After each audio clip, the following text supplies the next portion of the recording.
Magandang araw mga idol. Ito yung ating binabakurang lupa na nabili ng ating boss. Bali 700 square meter yung nabili niya ating napo sa ating pinabakuran. Taas nga pala nung papo na yung nilalagay namin dyan mga idol. Halos 6 meters ang taas na. Ayan yung mga nyugan dati yan ay na power so namin yung ibang mga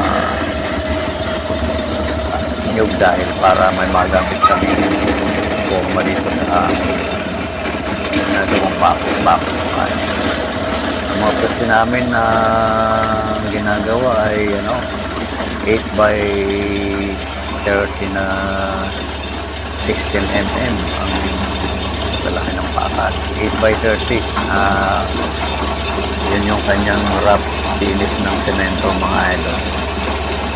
8 by 30 cm. Tapos mayroong taas yan na 6 meters mga idol. Mataas talaga yan at talagang halos hindi mo makita ang buong bahay na mababa lang. Ayan, at pag nabakura namin yan, itatambakan yan kasi napakataas ng tambakan mga idol.